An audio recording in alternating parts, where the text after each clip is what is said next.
ডিভোর্সের পথে সৃজিত ও মিথিলা। দুই দেশের আলোচিত তারকা সৃজিত মুখার্জি ও মিথিলার প্রেম নিয়েছিল আলোচনার তুঙ্গে। যদিও প্রেমের ব্যাপারে কেউ মুখ খুলেননি তারা। বিয়ের আনুষ্ঠানিকতাও করেছিলেন গোপনে। কলকাতায় বিয়ে করেন সৃজিত ও মিথিলা। গোপন রাখতে চাইলেও বিষয়টি শেষ পর্যন্ত আর গোপন থাকেনি। ভারতীয় গণমাধ্যম সাংবাদিকরা হাজির হন বাড়ির সামনে। এক পর্যায়ে সৃজিত সামনে এসে গণমাধ্যম কর্মীদের সঙ্গে কথা বলেন। এদিকে সময় যত গড়াচ্ছে দুজনের বিচ্ছেদের গুঞ্জনও প্রবল হচ্ছে।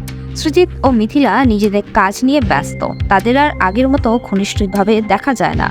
চলতি মাসের 23শে সেপ্টেম্বর ছিল সৃজিতের জন্মদিন। ভারতীয় গণমাধ্যম হিন্দুস্তান টাইমের সূত্র মতে ওই দিন সোশ্যাল মিডিয়ায় নানাজনের শুভেচ্ছায় ভাসছিলেন সৃজিত। তবে সৃজিতের উদ্দেশ্যে মিথিলার কোনো শুভেচ্ছা বার্তা পাওয়া যায়নি। আর তাতেই ছড়িয়েছে বিচ্ছেদের গুঞ্জন।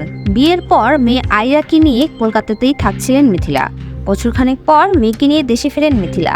ভর্তি করেছেন বাংলাদেশের একটি স্কুলে। কাজের সূত্রে কখনো আফ্রিকায় তো কখনো ইউরোপে থাকেন মিথিলা। সময় সুযোগ পেলে স্বল্প দিনের জন্য ফেরেন কলকাতায়। দুজনের এই দূরত্বের কারণে সৃজিত মিথিলার দাম্পত্য নিয়ে ফিসফিসানি শেষ নেই। যদিও বিয়ের পর থেকেই সৃজিত মিথিলার ডিভোর্সের গুঞ্জন চলমান, তবে এর আগে বিচ্ছেদের গুঞ্জন উড়িয়ে দিয়েছিলেন মিথিলা। এরকম নিত্য নতুন সব আপডেট সবার আগে পেতে এখনই আমাদের চ্যানেলটি সাবস্ক্রাইব করে রাখুন। ধন্যবাদ।